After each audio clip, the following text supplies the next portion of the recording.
welcome to the Clifton Worley Show. Today we have Chris Swope from Swope Guitars. How you doing, Chris? I am terrific. Awesome. Well, I'm excited to have you on the show today. Ever since I met you at Summer Naum, and you were so gracious and kind to let me take a few minutes of your time to go through all of your guitars and just kind of put my hands on them and see what you had to offer. And it was such a good time. Man, Nam was a blast. I Yes. had a wonderful time there. It was fabulous. It was the first show I'd actually done. I'd been before as a non-exhibiting manufacturer, but man, I had a ball. Yeah, that was my first time as well, and it's very eye opening to kind of see, from a few days there, just kind of where the industry's at and what what the trends are, and it's really neat. Yeah, Now, really. now I had a friend tip me off because I was unfamiliar with Swope up to that point. And he said, "Listen, I've been following this guy on Instagram for a while. I really like his stuff." And I'm talking about Co Schneider with Yeah, he's got yeah. One Day, and he said, really would appreciate it if you could go by and just check out this booth and see what it's all about, because I've been seeing these guitars and I think they're awesome looking, and it's something that he was interested in himself, and I just want to know a little bit more about you. And so, man, I was in for a treat because those guitars had such a uniqueness to them. Oh, thank you. And you're doing something that I think a lot of players are doing. You're doing something that a lot of players don't know that they want, but once they see it and put their hands on it, I think they'll want those guitars, because it's not your typical run-of-the-mill mass-produced guitar. Well, there's no hiding the inspiration. It's right out there. Uh, but yeah, I mean, it's anytime that you can have somebody just work a guitar over, and pay attention to every little tiny thing, they just feel so much better. They play so much better. They inspire you so much more. And so that's certainly an element of it. I'm not reinventing the wheel. I'm not coming out there with the next Parker Fly. Everything I do is very, it's not a copy of anything, but you can see how it fits in a certain world. And Right. and it's my world, Clifton. It's my world. I'm like a three-button suit, pre-psychedelic. I romanticize anything that happened before I was born. Hmm. And so those guitars from especially the mid '60s, they just murder me, and it's not just the big three, it's all the little guys who popped up and gave it a shot. I just take so much inspiration from, the Magnetones, a Kappa. Certainly you get into where the guitar went to Japan, and the when all the accordion builders in Italy overnight threw the switch and became guitar builders. Uh-huh. All that stuff just gets me going, and that's I kind of want to be in my dream. I'm back in that era, but I've got all the tools that we now have to really dial in wonderful guitars from the get-go, and all the lessons learned from all those mistakes that happened over the last 50 years. It was like, that was a really cool idea, except this thing made the guitar suck. Yeah. And so you can kind of, it's something that turns me on, and my hope is just that there's enough guys out there who it also turns on. I don't expect everybody to dig it for sure. You know, if some guy does drop D guttural singing sort of band and embraces it, more power to him. But that's not necessarily the guy I'm building for. Right, right. Well, you named some of those guitars, and you know, names of brands started popping in my head of, you know, guitars that I experienced that kind of fit that. Yeah. You know, like Taisco, for instance. You know, made in Japan. Sure.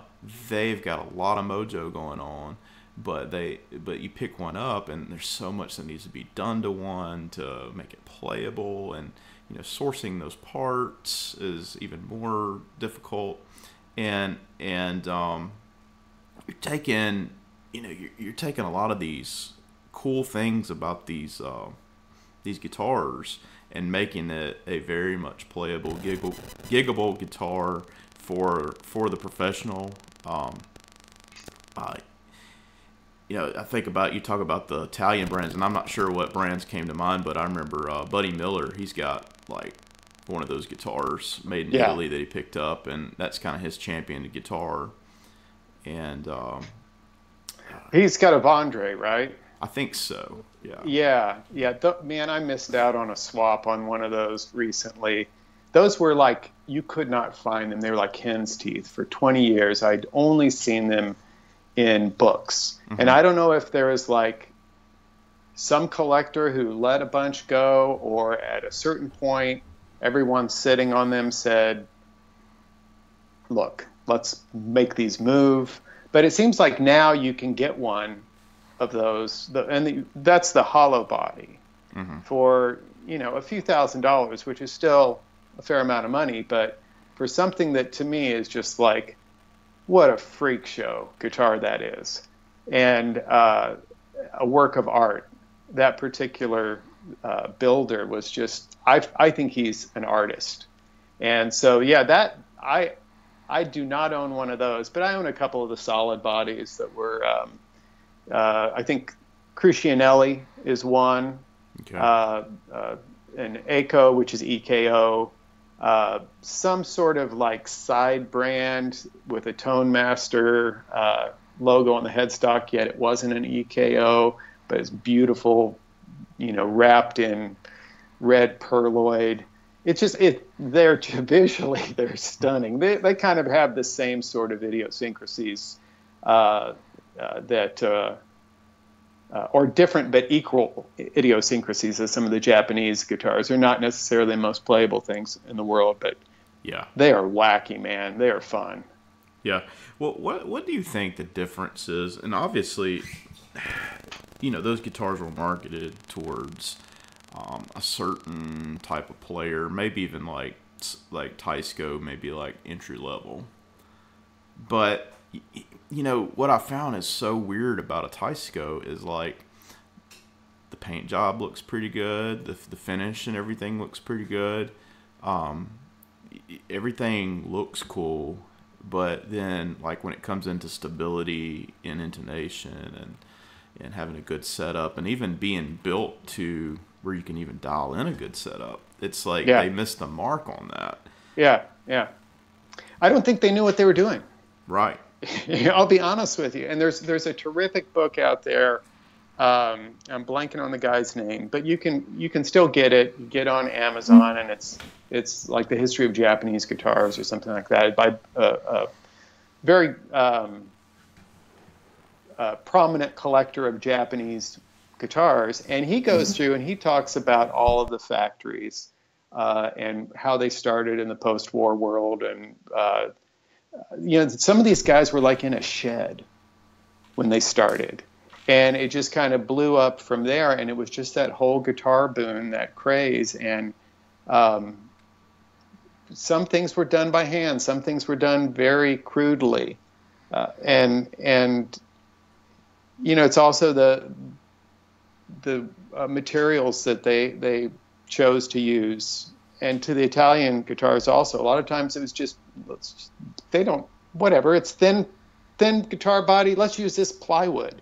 Mm-hmm. And so they're plywood bodies. And But the magic, a lot of times, the pickups are kind of magical, and in a lo-fi world, and so you're seeing so many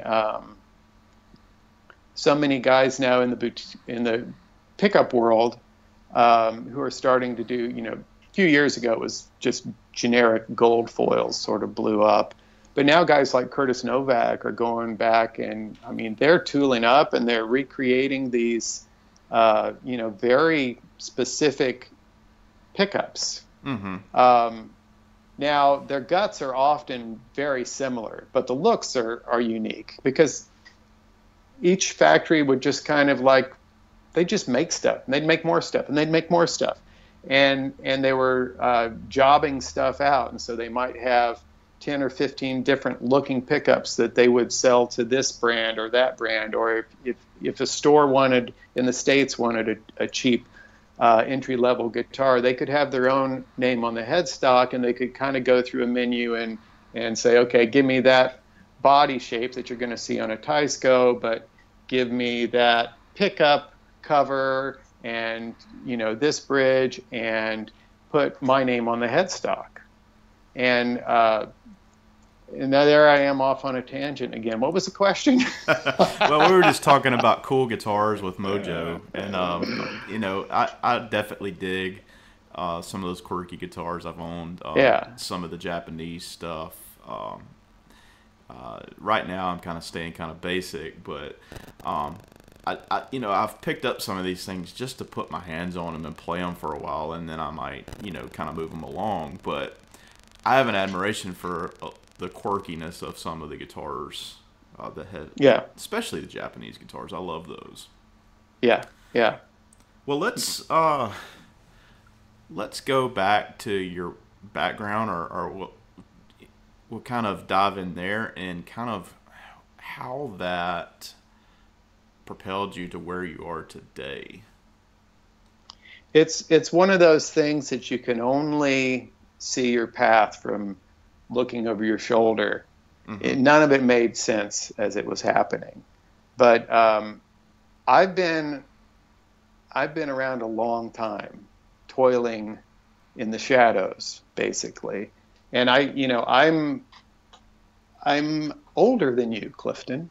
I don't know how old you are. Well, I'm 32. Okay, all right. So I was a freshman in college when you were born. Yeah. And I started playing guitar when maybe junior high.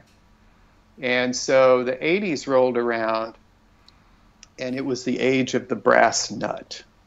It was the age of the fat head that you put on the back of your headstock to give it more sustain. Mm-hmm. It was when DiMarzio first started marketing aftermarket stuff, direct replacement stuff.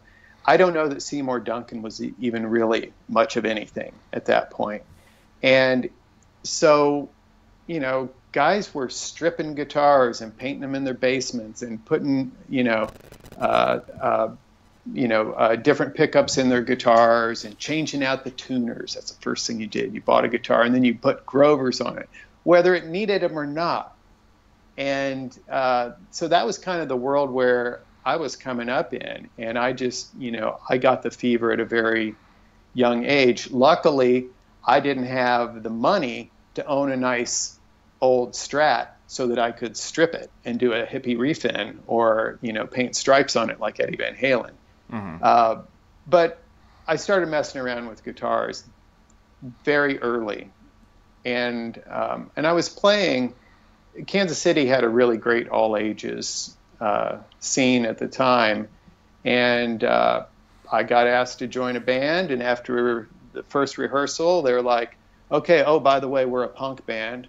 I'm like, okay. I didn't know what punk was really.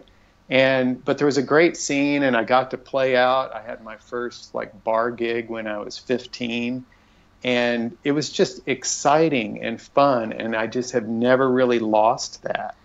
So when I went to college, I ended up my sophomore year, rented a house with a couple of friends, and we were right behind a music store in Lawrence, Kansas. I went to KU, and the store is still there. It's Mass Street Music.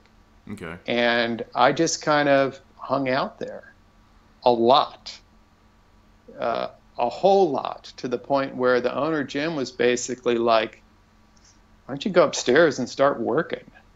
And while I never formally worked for him, he kind of gave me an apprenticeship of sorts. So I kind of had carte blanche while I lived there. And I graduated in 4 years, but I was in a band. It was a slacker town, no longer a punk band. And I stayed there for 10 years. And so I would just walk in. Everybody knew there's Swope. I'd just go upstairs and I'd work on something of mine or of his or whatever. And there was really good guys to learn from there. And that's really where it started to take off for me in knowing what I wanted to do with my life. I got a degree in anthropology. There's no careers in anthropology, Clifton. So yeah, and then a girl I had been dating was from New York City, and she moved back to New York City. And one day, Jim, the owner of the store of Mass Street Music, he said, "Chris, what are you doing?" I'm like, "Well, I don't know, man. My girlfriend's gone back home to New York City. She'd like me to move up there. I don't know." And he's like, he just stopped me in my tracks and said, "Okay, let me get this straight. You've got a place to stay in New York City?" I'm like, "Yeah." "And you don't have any kids?" No. "And you're how old?" And I don't know what I was at the time, 27. And then he looked at me and he said, "Why are you still here?" And I thought, yeah, he's got a point. He's got a point.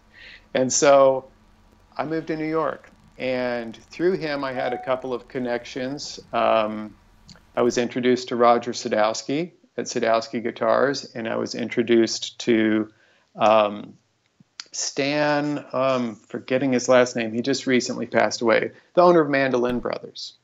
And so I just went up to New York to visit my now wife, and I went to both those places, and they both let me work for free for a while. Mm-hmm. I worked one day at Mandolin Brothers, and I worked, I think, 3 days at Sadowsky. And, in Lawrence, at that time, I had a, vintage Jazzmaster, and I had an older 335, and I knew a few things, so I was kind of like a vintage expert as far as I was concerned for Lawrence, Kansas standards of early 90s. I think this was 95. Okay. But it became very clear with Mandolin Brothers that I didn't know shinola about vintage guitars.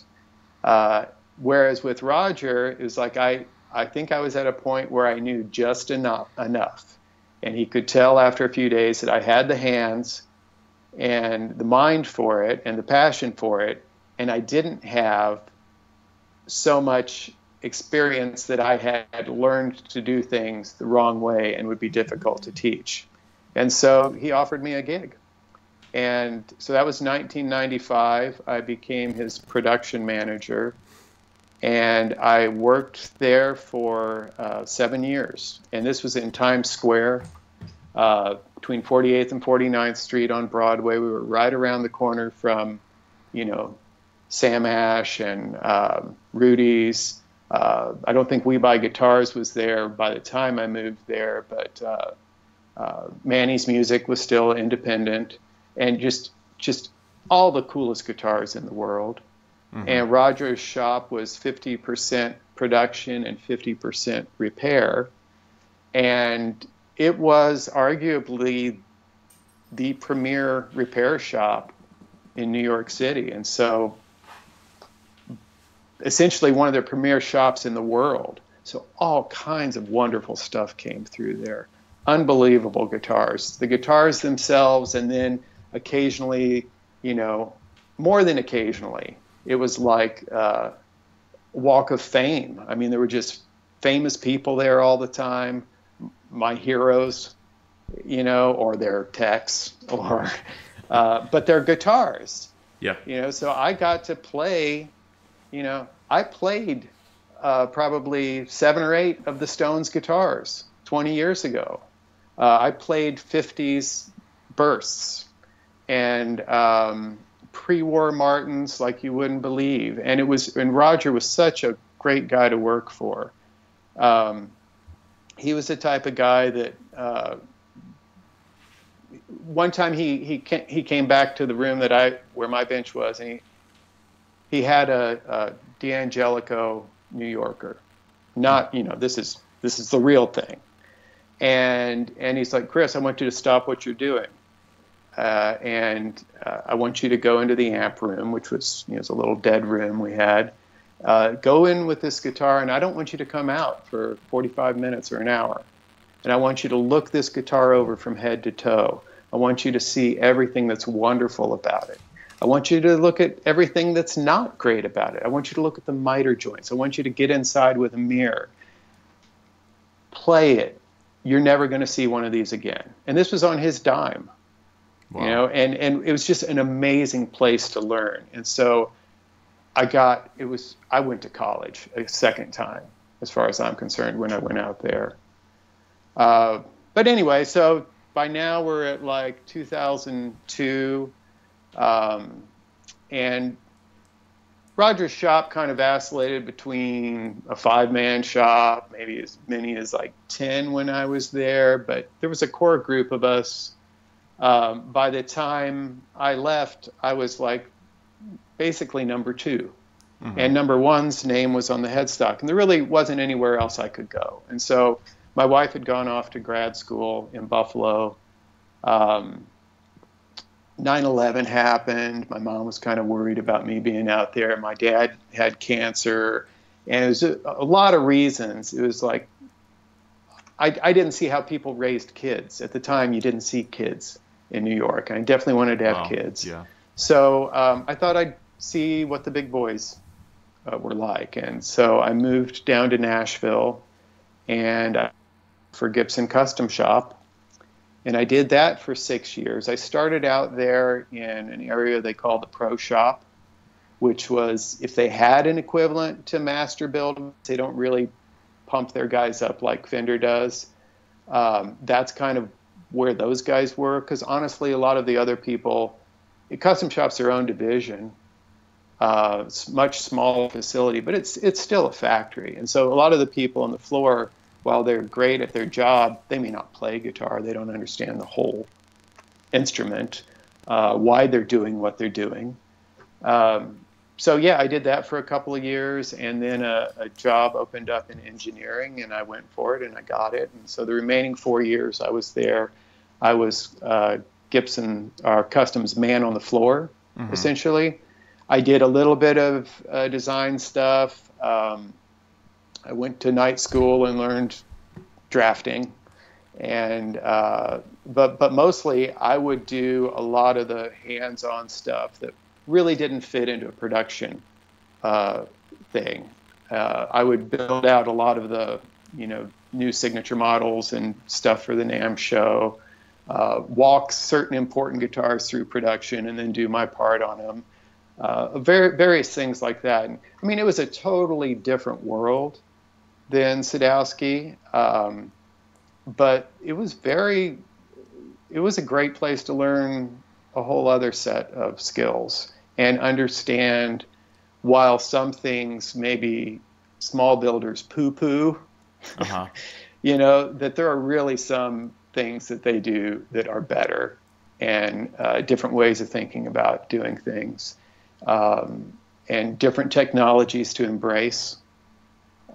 So it was awesome, but I did struggle there with management. I definitely was ambitious, and I could see that there wasn't really any place else for me to go there unless I could carve out my own spot, which I certainly tried to do. But at a certain point, I was just like, I've hit a wall. I want to do more, and I'm out. Yeah. So that was, by now we are in 2008, and I came back home to Kansas City. My wife was pregnant with our second child, and wanted to be around my mom and my brother's family, and so that they would have some relatives. And we hit the market just right because real estate was still fine in Nashville. It actually was going up, and we had a little ranch house in a horrible school district in a busy road, and we were able to move here and rent for a year and watch real estate crash and find ourselves slowly, getting into better neighborhoods and better neighborhoods to a point it's like, I cannot believe that we're doing living where we live. Right. So now we've got we live in a nice neighborhood. It's a great school district. I can't keep up with the Joneses, but I think it's a great place for my kids. So, but that gig was a retail gig. It was a high-end retail gig with Private Reserve Guitars, which was a premium brand for Musician's Friend. And okay. Musician's Friend, everybody knows that, Musician's Friend. But their warehouse is in Kansas City. Huh. It is, if I recall, over 800,000 square feet, and it's filled to the rafters. I mean, it's an alphabet up that a cherry picker goes, and they have like 80,000 unique SKUs, of items that they sell. Well, in there they had this thing called Private Reserve Guitars, but it was just like a separate little inventory in a controlled environment that people from call centers would stare at a screen and try and sell these guitars out of. And they said, this isn't working. And their number one brand that they sold was Gibson Custom. And so I came in as their first ever sales guy. And, it was a whole new experience for customers because they could talk to somebody on the phone, one, who wasn't a sales guy. He didn't have some call center manager over his shoulder, waiting for him to ring a bell that he made a sale. And I could actually talk with customers about what makes each guitar different. I could take 5, of a model into an amp room and spend some time with it and take notes and come back and tell them what I thought about each instrument. And I really just wanted to sell them the guitar that was best for them. Right. And, while I never, it wasn't any job I ever really desired to have, it was also extremely valuable because I learned about customers, to have that relationship. And I learned about all the brands. We sold Gibson Custom, we sold PRS, private stock, we sold the upper end, Martin, Taylor, Rickenbacker, Gretsch.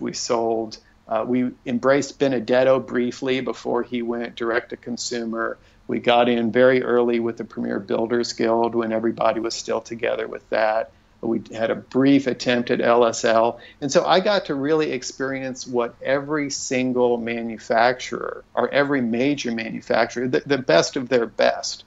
And it both gave me an appreciation of what each company did, but also helped me understand that each company has their own issues that they struggle with. When I was at Custom, I was often not 100% happy with the way things were done. And can't we get this right? We know how to do it. Why do we have to rush things? Why do we have to ship stuff that we know isn't the best? Because in the boutique world, you don't ship a guitar until you think it's perfect. It will leave its bench only when you're ready.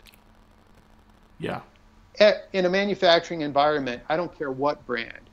Your manager, your supervisor is going to come up to you and say, "What, are you falling in love with that guitar? Get it off the bench." Mm-hmm. And you might be like, "Well, there's this issue I'm trying to work through." And it's like, "Have we hit our number today?" Yeah. We'll resolve it if it comes back. And so seeing that every manufacturer, whether it's their fretwork or certain issues with their finish work or certain truss rods that just never quite adjust correctly, no matter what, for me, it was a healing process that kind of let me let go of the issues that I had when I left custom.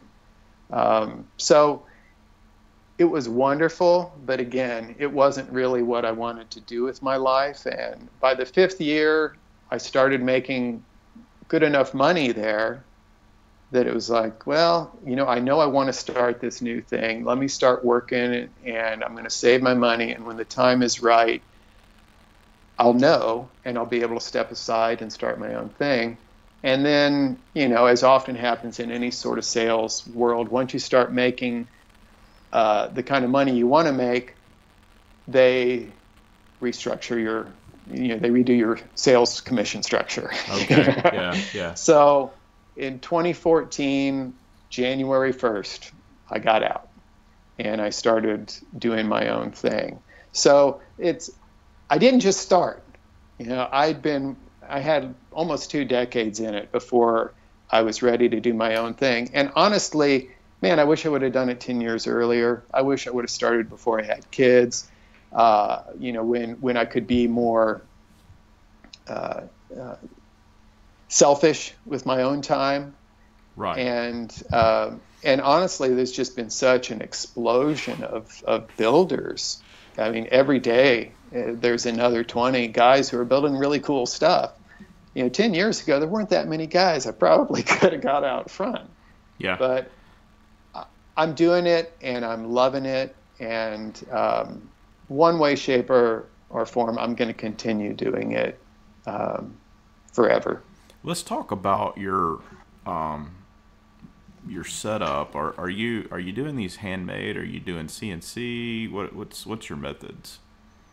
Well, I do embrace technology, so I am doing CNC. I'll build prototypes, but there's and I'll do the technical drawings. But there's a company that does CNC work exclusively for small builders like myself. And frankly, when you factor in the labor and the materials, mm-hmm. You pay a pretty penny for them. But were I to do all of that myself, I could only build a handful of instruments a year. Yeah. And I would, and my goal is really, I want to build something that's terrific and that guys dig, and I want it to be unique. And if they can make a neck as good as I can, or better, honestly, why not? I don't have any employees, so that part is farmed out. And then I have a small setup. I have a small shop in my basement. And so I do have a guy outside also that does my finish work. I'll still wet sand and buff it out and, do the finish checking and all that business. But I can't shoot nitrocellulose lacquer in my home. I mean, it'll kill my kids. Right, it'll kill me. Or I'll blow up the house. So I would love to get to a point where I had 5 or 6 guys working for me, have a CNC operation, and have my own paint booth, but I just don't have the capital for that. And so at the moment, this is the way I have to do it. But, I've thought about getting pen routers. I've thought about, where can I stash this or whatever. But I tell you what, man, you can romanticize that as much as you want. I have friends who've lost digits to pin routers. I was on a pin router once at Gibson, and what I was working on lifted up off of the fixture and spun around in front of me and shot it against the wall at 200 miles an hour. And had anybody been walking by, it would have been a miracle if they had lived. Yeah. So the ability to suction something down, to close a glass door, and push a button and have everything routed in 1 or 2 sittings with it vacuumed down with the location point is the same. Your center line is where your center line is. Everything lines up. I don't think there's any reason to talk trash on CNC. People say cookie cutter, but to me, it's just a way better router than you're going to use otherwise. Now I'm going to interject here on CNC because I think some of my listeners know what that is, and I forgot what that stands for, but I understand what it is. But if you could... it's a computerized numerical cutting machine. Okay. But essentially, it is a router that has a computer attached to it, and you write programs for it, and it does all of the routing at once. And your smaller setups are going to have a single bit, and you have to change the bit. You get to a place like Gibson, and you've got a multi-bit setup to where the robot turns and changes the bit. You're still suctioned down the exact same place. They can do the pickup route. They can do the ABR posts. They can do the stop bar posts. All different size cutters. They can do a carving bit. They're all sorts of different things, while the guitar is sucked down on this vacuum table, and there's no slop. You can have all the templates in the world and 12 different routers and locator pins. Every time you change a fixture or a jig or whatever, a bit, and have to set the depth by hand, you're introducing another element of slop into it, and I don't see the point. Yeah. Well, that's I know I talked to Doug Cower back a couple months back, and he's got CNC in his shop. Yeah. And he was telling me he's got a nice shop. Yeah, that guy. It is so impressive. Cool I've been stuff out there. It is so impressive. I mean, it blew me away. But he's got CNC going on, and it's funny because he got into that because his dad makes cabinets for a living. Yeah. And so he and his dad kind of merged shops, and then now, he's kind of doing most of the business with the CNC. But he was telling me that all it is you program out what you want. The art still is in the design and making the decisions on. He'll go through prototypes, trying stuff out, playing with the CNC, making those things. But eventually, he comes out with a model. I agree. It's a palette, right? It's a palette that you can use. It's a toolkit, and even beyond that, at Sadowsky, the thing that he always drilled in to us was God is in the details, and it really is true. Every single little thing that you do by hand, your fretwork, the way you cut the nut, the pitch that you put in the neck, every little thing is what makes that guitar a wonderful playing thing. Mm-hmm. And there's plenty of guitars out there that have the potential of being wonderful guitars, but they just haven't been gone over like that, like a small builder is going to do. Exactly. And a lot of people, have this idea of, well, I wouldn't pay somebody to, $100 to do a setup on my guitar. I only paid $200 for it. Well, that's why you paid $200 for it. One of the reasons. But yeah, technology is great. But yeah, in the end, I think it is. There's a certain. The cream is going to rise to the top, and everyone can have the same toolkit. There's some guys who are just going to do things that are like, oh, that's like magic. That is really wonderful. Yeah, and see what I'm just mesmerized when you're talking about the 20 years leading up to this point. I can't imagine having your hands on all those things and seeing what works, what doesn't work, and it's almost like the perfect experience you need to if I want to building guitars, I know exactly how to get this by doing that. And you see the pitfalls, but you see the strong points in the construction.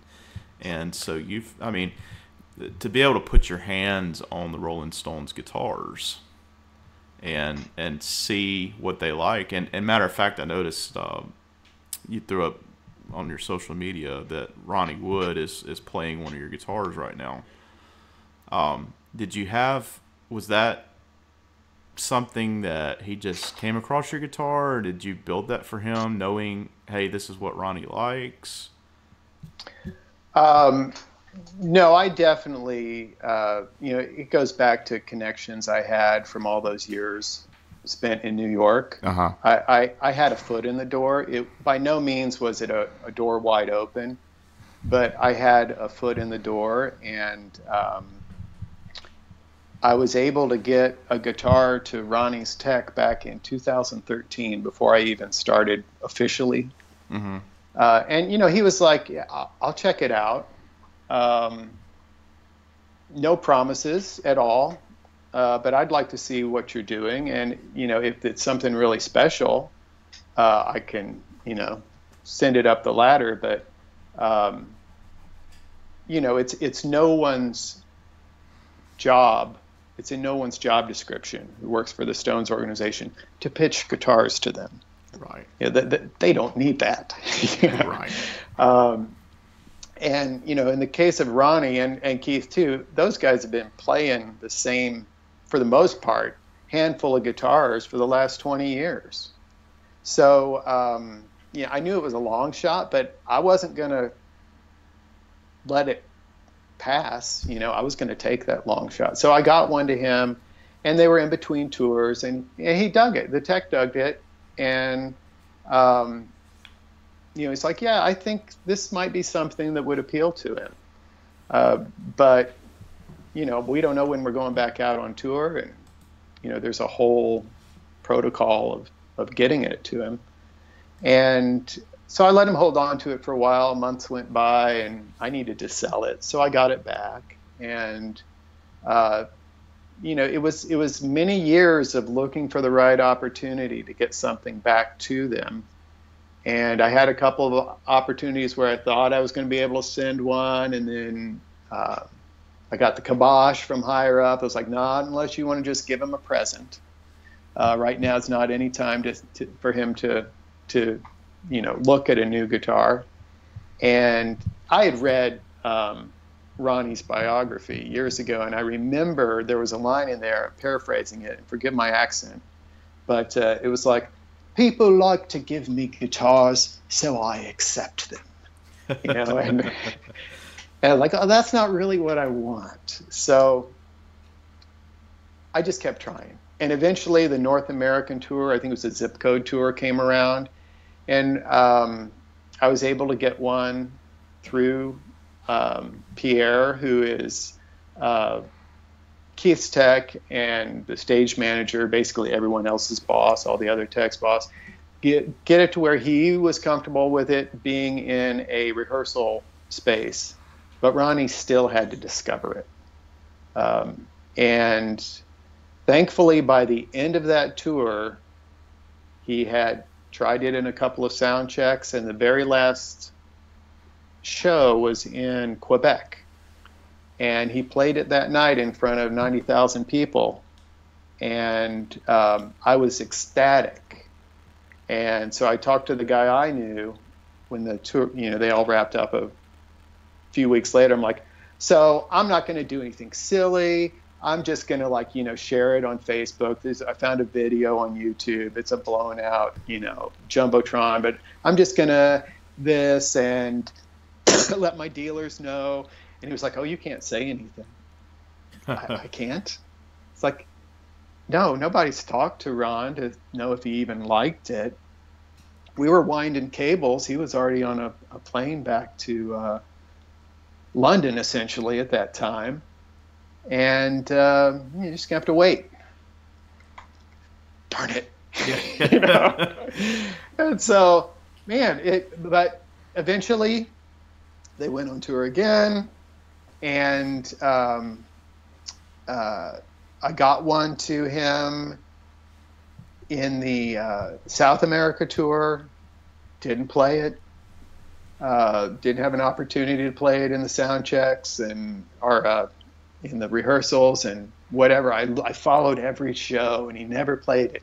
But finally, there was one thing that he posted on Facebook. It was around the Rio de Janeiro shows, and just like he's in his dressing room. I just want to thank all the fans in Rio. And leaning against the chair at an angle, I could see my headstock. Oh, awesome. And I'm like, I'm in the dressing room. I'm in the dressing room. But so finally the tour ended, and I got word that he wanted to buy it. And then a couple of shows, they did that desert trip with Neil Young and Paul McCartney and Roger Waters, those 2 dates. He played it on one of those, and he played it on one other thing. And so I started to see it. But this tour, they just started a European tour a week or two ago, and he's played it every night. Oh, wow. And, technology, you talk about CNC machines, everything just gets better and better. And as much as I hate the information age, the misinformation age, some of the horrible things about social media, right, I can follow these guys now in like real time. Yeah. I can see by the end of their set what the set list is. I can get on YouTube. I can get on Instagram. I can get on Twitter.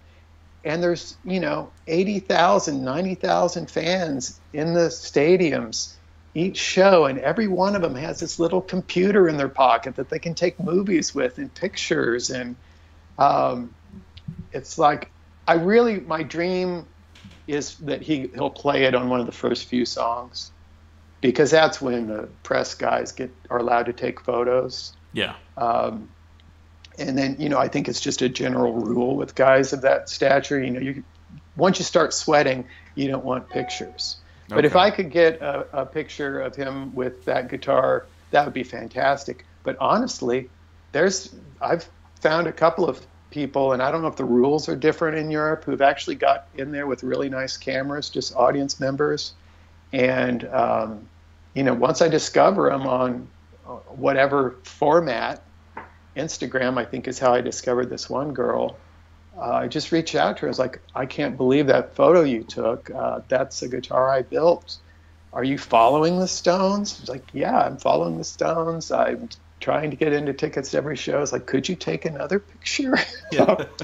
So, that's where I'm at right now. He'll never officially endorse the Rolling Stone. He doesn't need to do anything for his legacy. It's extremely validating to me that he's playing it. I can't believe it. I hope it'll help me, but I really don't even know if it'll help me. Yeah. But, again, 3-button suit, Anglophile, pre-psychedelic British invasion. That's my bag. I'm a Stones fan. And I'm a huge Faces fan.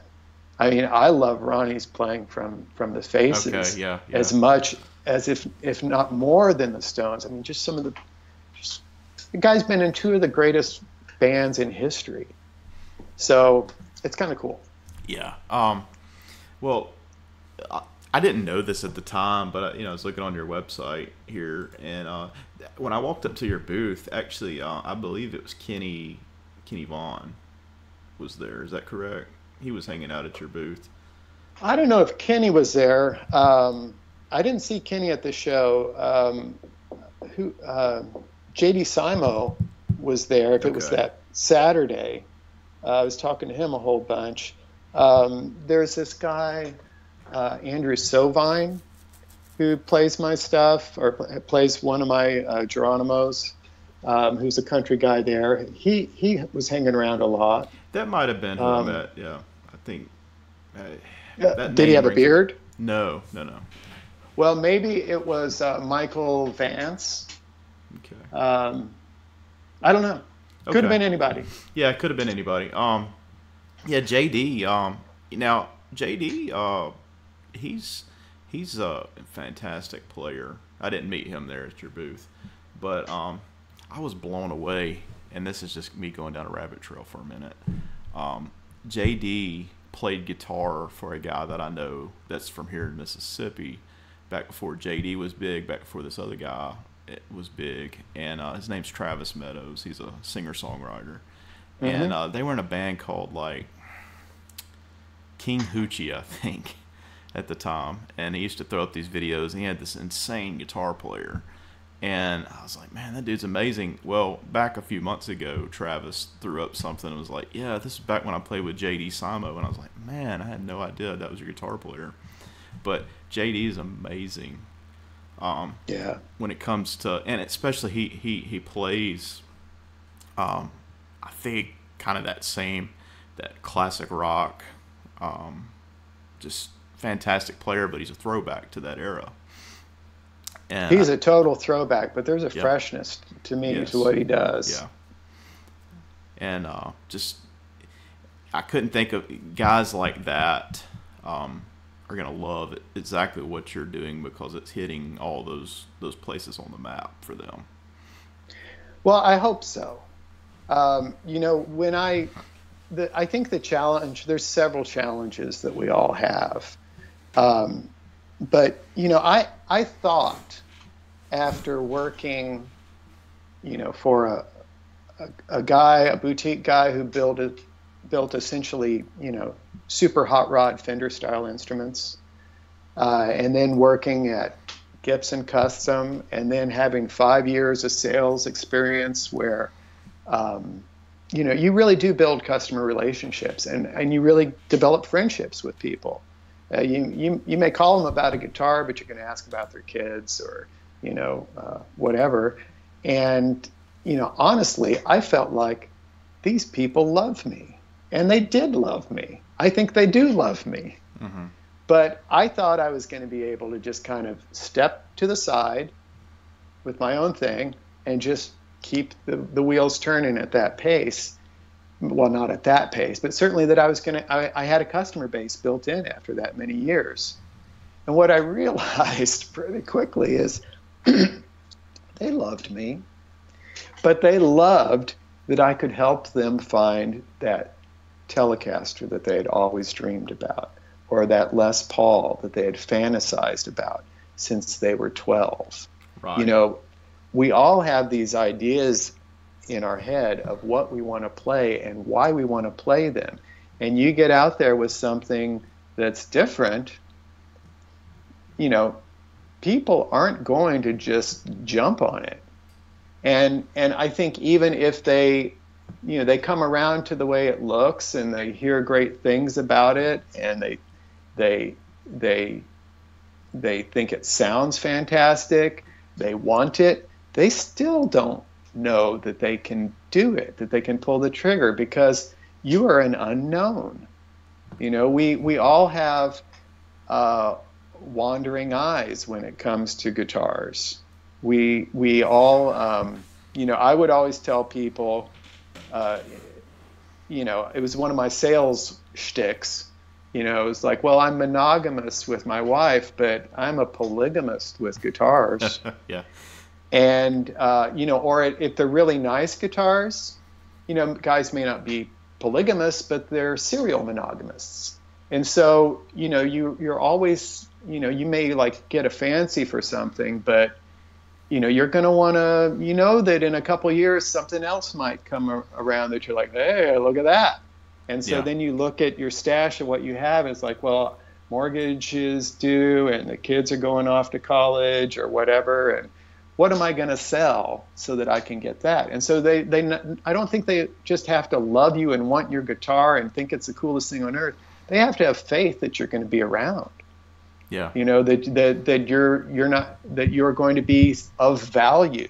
And that's a whole other, you know, I think learning curve or before people are going to have faith, the masses. Yeah. And then also they have to experience it, which, you know, is difficult, I think, for any builder. No, I couldn't agree more what you're saying. And I've experienced that too, like, you know, buying custom an amp in the past, and, you know, that builder tanking. And so, you know, I've got a really nice hand-wired built amp, but the resale on that is next to nothing because nobody knows who that guy is anymore. Yeah, which if you mate for life, that's wonderful. Right. But no. Yeah. And so I totally get that. And there's a lot. There's an awesome.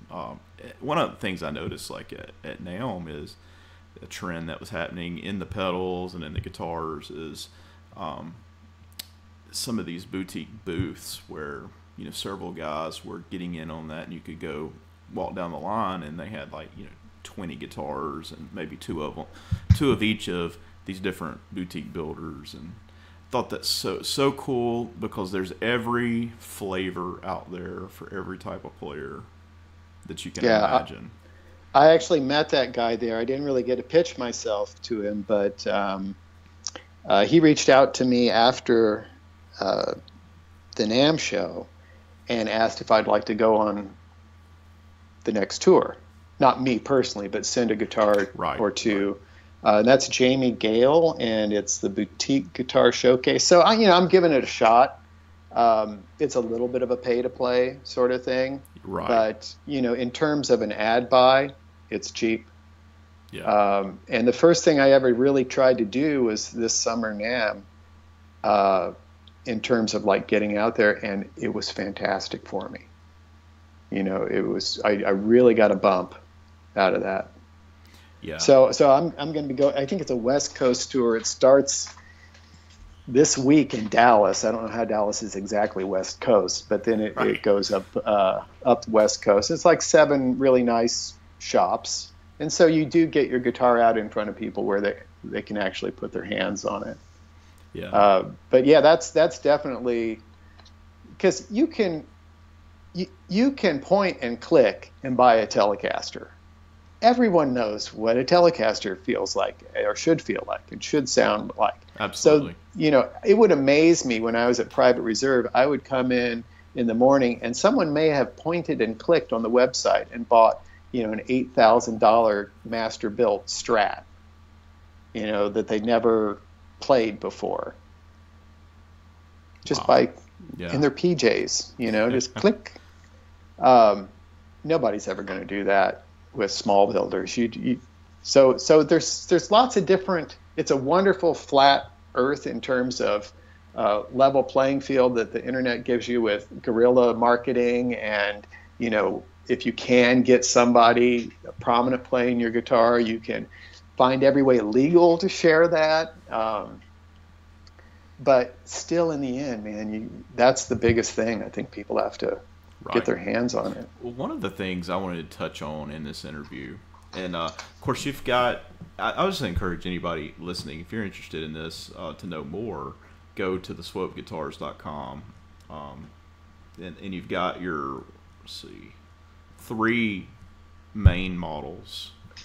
Yeah, the site's kind of horribly out of date. I've got a guy who's updating it. Okay. So hopefully within the next month or so, the other models will be up. Okay, so you got other models. Okay. I do have a couple others. I mean, the bass is not really on there yet. Right. And there's a new model I had at the NAMM show, which didn't even have a name yet at the time. It now has a name. I haven't officially released it, but it's out on tour with somebody right now. And just kind of road testing. That's something that's really important to me.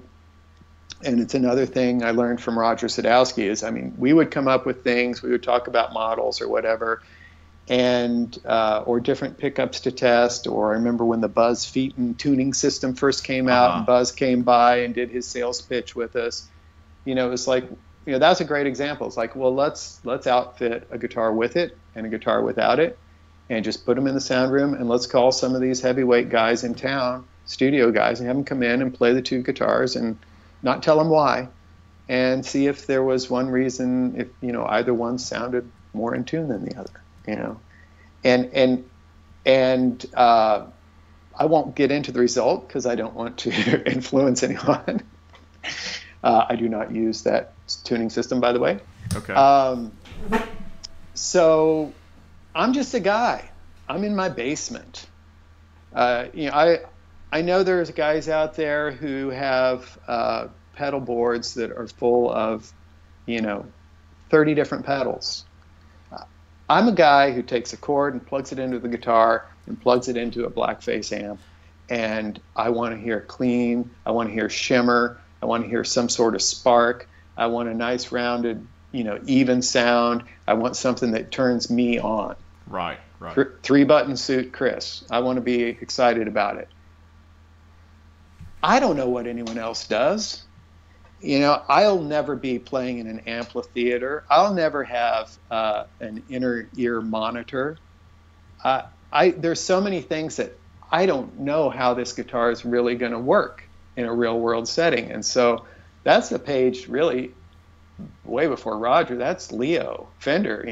He'd be standing at the side of the show at the Western Swing Band with this plank up in the air going, would you play this? Yeah. That's kind of my MO is just trying to get people to play my guitars, give me feedback, give me constructive criticism. Right. And yeah, again, tangent. What was the question? Well, let me dial in on one area real quick. Sure. One of the things that when I played your guitars there at the show that impressed me, and it's something that is not foreign to guitar makers, but you don't see the majority of them doing this, but you make your own pickups for your guitars. Yeah, I do. Well, that kind of came from, again, my love of all the off-brand stuff. And part of the love of the off-brand is just at a certain point, I need to see another Strat. Do I need to see another Les Paul? But another one was just that when I was in New York, I would gig. Mm-hmm. And when you gig in New York, you throw your gig bag, your guitar in a gig bag with a pedal or two and a cord, and you get on the subway and you go down to the club and you use a backline amp. And I did not feel comfortable taking my 330 or my 335 or, my vintage Jazz Masters, things I no longer own because I'm a guitar builder now. Something's got to pay the bills. And so I'd start to, I would get old Ks and Silvertones and I'd refret them and I'd put Bigsby's on them. And, there was a charm in some of those pickups, that maybe they had a certain garage charm. Maybe some were more versatile than others. But, it kind of took you in different places. And something that always frustrated me at Gibson was they'd talk about a new model, or USA would always be cranking out a new model every week. And at a certain point, it's like, it's just a shape with humbuckers or P90s. Why bother? Why keep doing that? So I always wanted to do something different. And so when I was there in engineering, I really was, and I almost made it, in terms of carving out a spot for myself as sort of an R&D, because they didn't have any R&D at Custom Shop. It was mainly just churning out historics. And so I had this idea of, merging lap steels with modern Spanish style guitars, all from the Gibson history. Yeah. And therefore, when I started, custom wasn't custom. It was historic, custom, and art division. And, that historic thing was what they felt they were locked into. It's like, well, we can't do anything new because we're historic. But it's like, well, why not come up with, let's explore different eras of Gibson's history. Gibson, everybody looks at a Tele. Everybody looks at Leo's story and go, okay, in 40 whatever, he was hauling around a PA system. In 44, he made this really crude, forgive me, my years are probably wrong, lap steel. Uh-huh. In 45, he made this lap steel with this pickup. In 46, he started working on the Broadcaster, or 48 with Broadcaster.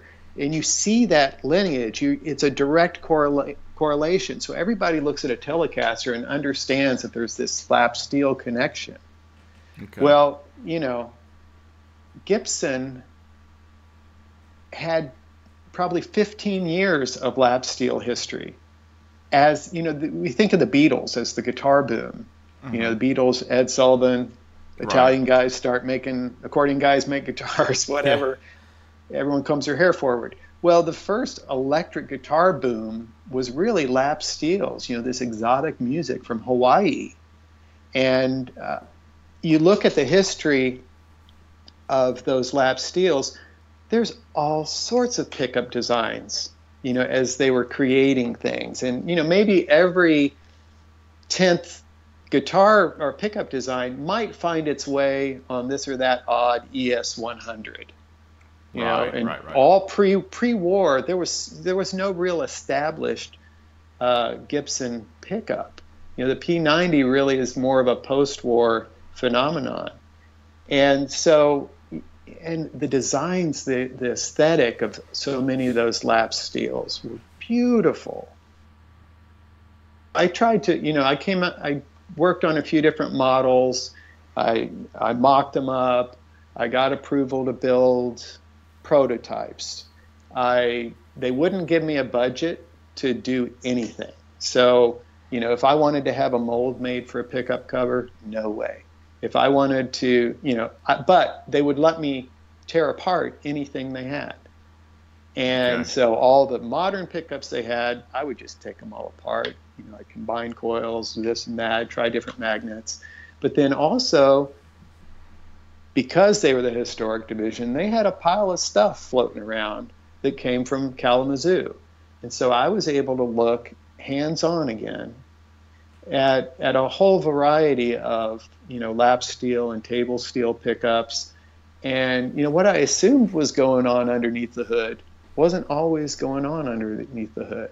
And so it just really kind of opened up my mind. It's like, why is everybody, and not, you know, I know there's a lot different the last couple of years, but at the time, you know, everybody's winding the same wire on the same coils, chasing the same 4 or 5 sounds. Right. And at a certain point, it's just a shape with an off-the-shelf pickup in it. And you know, it'll either be the thing, Clifton, in the end that makes it for me, or the thing that seals my fate that I won't make it. But I just wanted to have something unique. It's like, you want to sound like this? You got to buy this guitar, period. Yeah. Because there's great pickups coming out all the time. There's no reason you shouldn't sound fantastic. But there's this Me Too sort of thing that goes along with it. It's like, you know, and I don't want to, not saying bad about anybody and anything, but, you know, it's like, hey, here's this guitar with gold foils and a mastery. Oh, cool. Oh, man. And within 6 months, everybody else, here's mine with gold foils and a mastery. Hey, check out my new design. It's got gold foils and a mastery. Masteries, I don't know what I'm going to do. There's not a lot out there. And this new guitar I've designed is an offset with a Jazzmaster style trim. And so I'm like, am I going to do a mastery? Yeah. Yeah. I'm still working through that one. That's why it's not out. Yeah. But, you know, so, excuse me. So I had access there to one of the old tabletop winders, probably circa 62. I think it's a Lee. No, it's not a Lee Sola. It's whatever. It had a fair amount of slop in it, but it was a way for me to start winding coils myself and experimenting with things. And, you know, I knocked around with enough different ideas that I started to kind of say, well, this particular thing is going this direction, is kind of cool. And I got a few guitars, like I say, through that prototype stage. 2 of them got approved for production. One of them got approved 2 years in a row for production. One of them they took orders on at a Winter NAMM show, but my division would never build them. Couldn't get them to build them. And at the time, I just didn't understand. And that was a lot of why I left. It's like, you guys are killing me here. But there are certain things that I understand now. And it's, again, sales world of you got certain price points, and you need to fill your product line out with certain price points, which I have personally at Swope Guitars so far failed 100% on figuring out that price point thing. They're all the same price. But, it was going to come in, they were going to be in that sort of SG, reissue price point, and they didn't want to do it. They didn't see the point. It's like, well, that'll just take sales away from our SGs. We demand X amount from each dealer. They've got to buy stuff. They're just going to buy that instead of that. We already make that. Why would we tool up for something new? So when I finally was like, okay, I'm going to start building my own guitars. I'm going to do this. I'm going to give it a shot. That was kind of my springboard, was those ideas I had. I just continued to work them. And the Geronimo pickups are pretty unique in terms of what's happening inside there. They may not be for everyone. I don't know that they're even for me, but they're a very unique pickup, and the guys who have embraced them really appreciate what they do. Right. It's a humbucker that has much more of a Fender sound to it. It's got a really nice clarity. It retains that spark. It's like hi-fi without being sterile. And they actually overdrive really well. One guy compared it to well, you wouldn't think about it, but an EMG is like a really super crispy clean pickup. We can argue about whether it sounds sterile or not, but guys who really do this thick, hard rock, they love it because when you distort, you still have this note definition going on. Right. But yeah, so that the MG, the GTOs, they're all kind of varying degrees of steel guitar influence. But again, I've looked at so many things under the hood, and the main thing for me was I want to get out of the box that everybody else is in. And so I don't want to be locked into the geometry of anything else. If you're selling aftermarket stuff, you have to be locked in. Right. Because you wanted to drop in a route that already exists. And I didn't want anyone to copy what I was doing, which was another reason why I was like, well, let me get outside of the box. So if somebody's going to try and replicate this sound more than just winding coils, they're going to have to reinvent that wheel. Yeah. But again, that's a whole other learning curve that people have to feel comfortable with. Well, I know that it's a sound that they dig or not. I know that when you threw the first guitar in my hand when I was at your booth, and you were talking about this is something that's kind of borrowed, that nods at the lap stills of the 40s and 50s, and I played it. It was like, yeah, this really has a different sound than I'm used to playing and hearing, and I really dug it. Cool. You want to buy one? I would love to buy I'd love to buy one. Just kidding, Clifton. Yeah, I'm a 32-year-old guy with 4 small kids, and oh my, what is wrong with you? And I've got this guitar addiction, so how do you do that? Because 2 kids, for me, first kid was like, I am the perfect parent. I am making all the best decisions. These parents who raise their voices at their children, what is wrong with them? Yeah. And then the second kid comes along, and the world explodes. It's like 10 times harder. How on earth do you do 4? I don't know. I guess I was just intended to do it. You're a better man than me, man.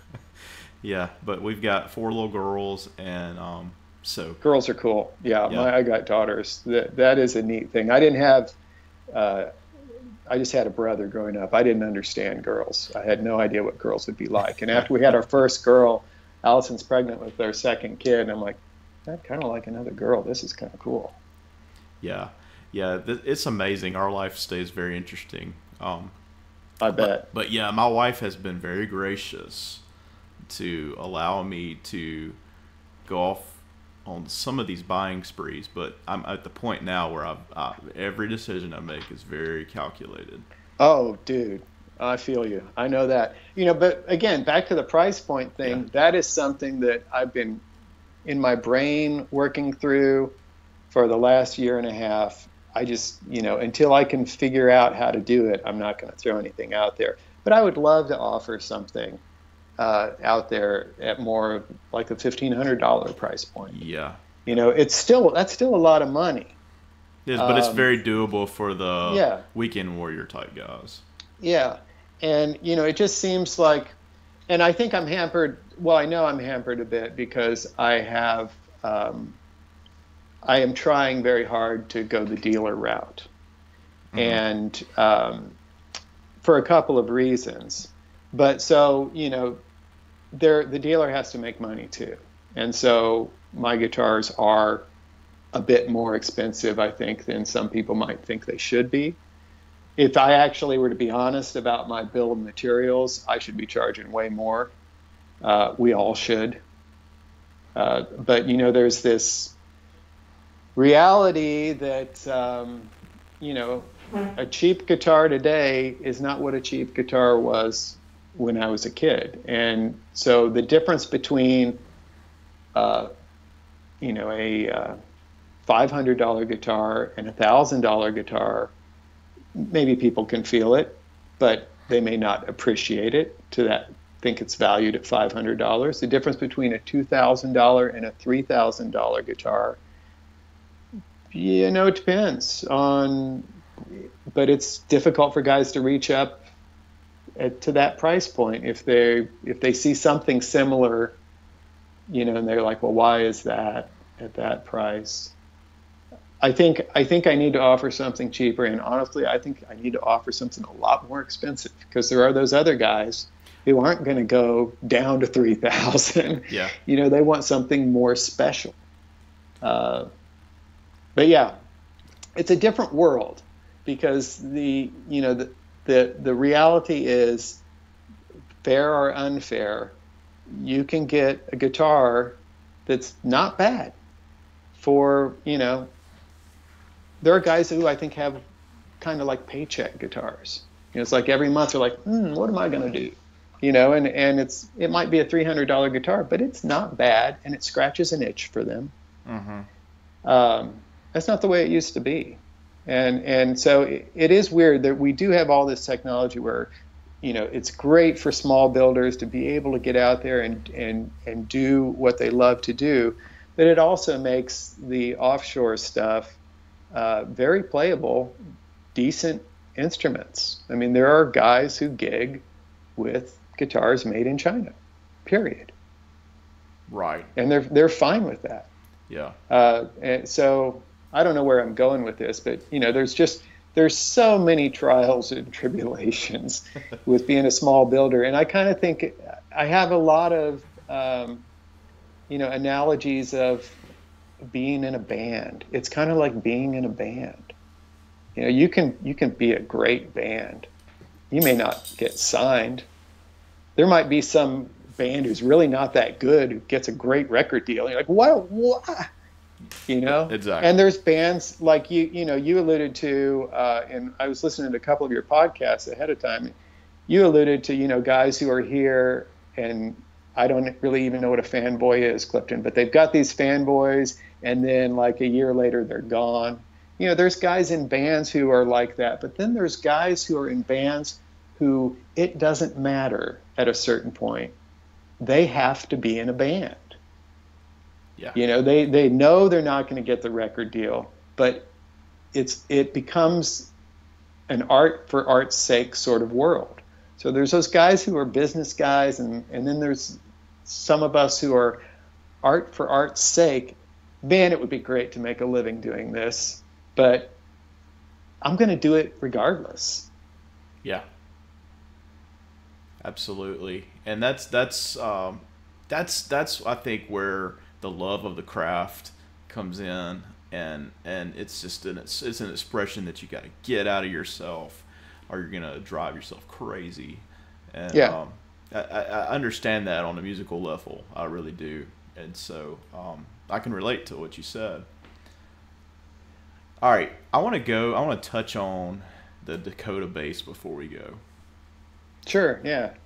Now, I had the opportunity to play that bass at your booth, and something that is interesting is you see like the big household names like Fender and Gibson and some of those. They do have a a bass line, but you don't see a lot of the boutique guys doing both. You see like boutique bass builders. You see boutique guitar builders. It's kind of rare to see a guy who's willing to take on both. I think a lot of guitar players don't get bass. Yeah, absolutely, absolutely. But at Sadowsky, okay, so my title was production manager, but everybody there wore every hat under the sun. We all did body sanding. We all sprayed necks. We all did fretwork. We all did repair. But I was the primary bass builder there for 7 years. And probably 85% of the basses, and that was what he was known for, was his basses at the time. I mean, he still is mostly known for basses.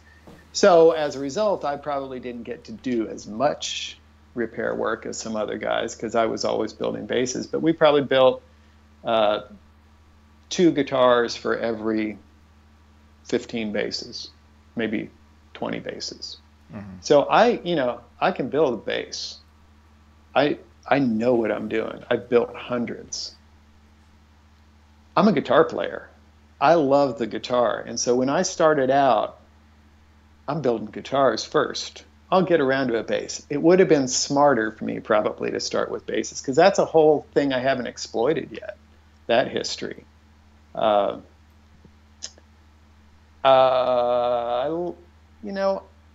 probably need to do a 5-string.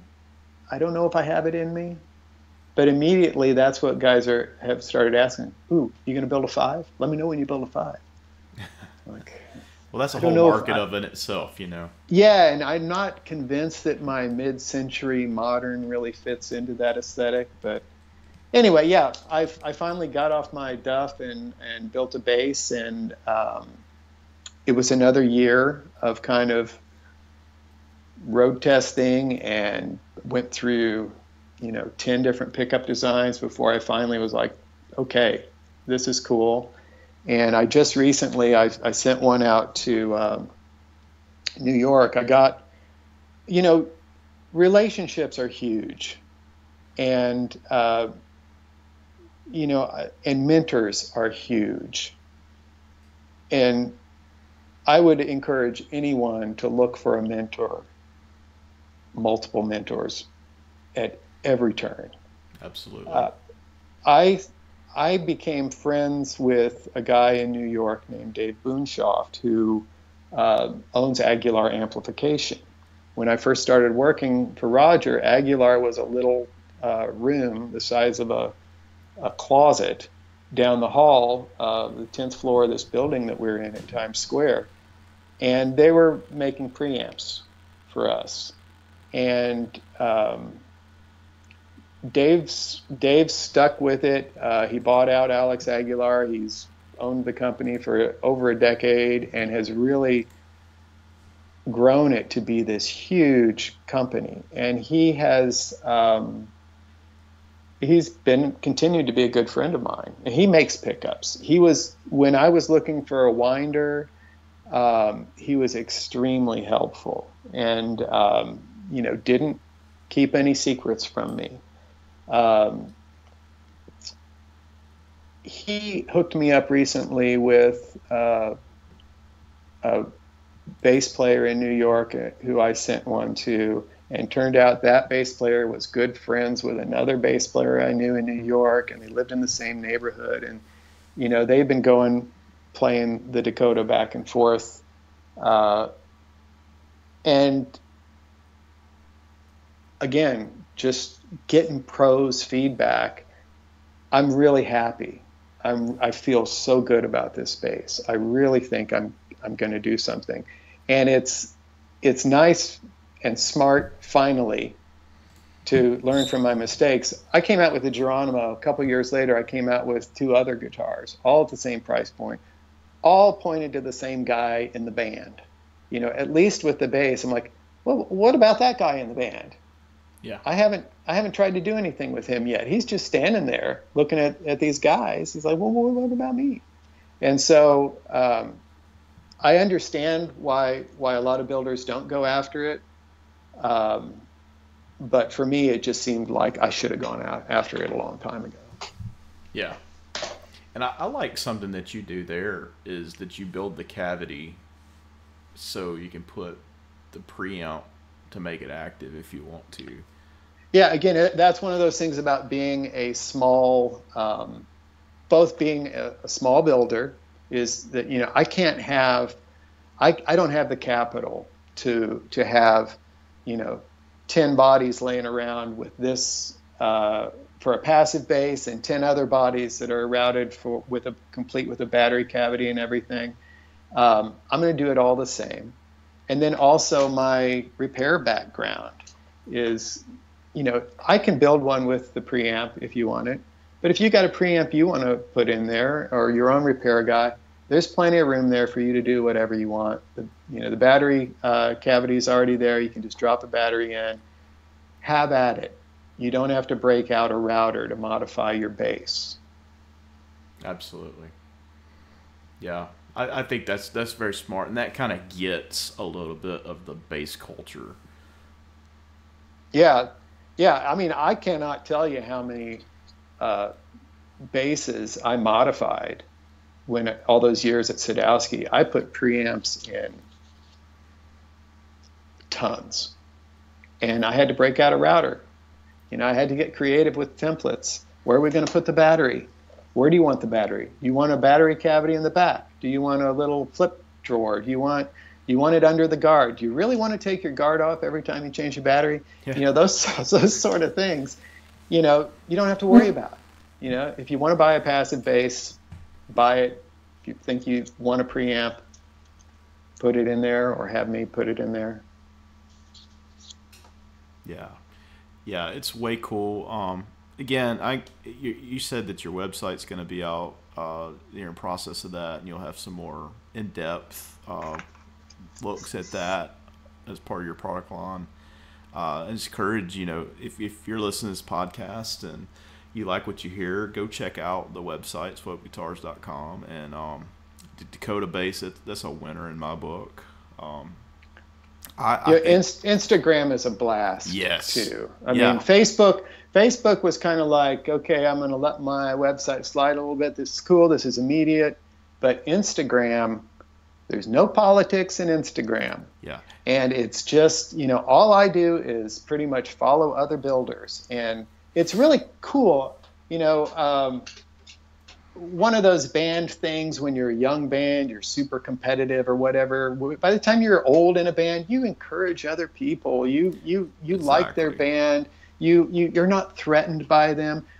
I think, you know, a certain degree, yeah, we're all watching what each other are doing. We're going, that's a good idea. Maybe I should consider something like that. Maybe I should nick that idea. But mainly, I think it's like a support system to me. It's like, wow, look what he's doing. That's really cool. I like what you're doing. You're cool too. You know?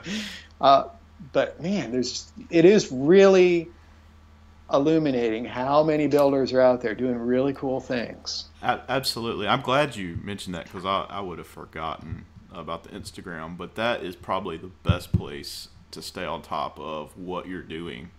Yeah. And that's something that I walked away from now, and I learned that all of these guys are on Instagram, and you know, they may not even be on Facebook active, but yeah, they're going to be on Instagram because that's one of the best places, you know, to keep people informed and just okay, this is what I'm doing, and it's picture of this, and it is a great way to connect with all the builders as well. Yeah, it really is. Yeah. Well, thank you so much, Chris, for taking time out of your day. I know you're a busy man, and you know, the one employee of Swope Guitars, and it's all falls on you. And I really appreciate you taking the time out of your day to just be on this podcast. Oh, it's my pleasure, and I appreciate you asking me. It's yeah, I'm just a dude in my basement, you know. I'm just a guy toiling away down there, and so to have the opportunity to talk to people in the business and who are going to help my brand get out there, I mean, I'm flattered that you asked me. I appreciate it. Yes, and I love to just get a more in-depth look at what you're doing and the backstory behind it all, and I really think our listeners are going to dig it. Right on. I hope so. Well, thank you again, Chris, and you have a good one. You too, Clifton. Thanks. All right, thank you.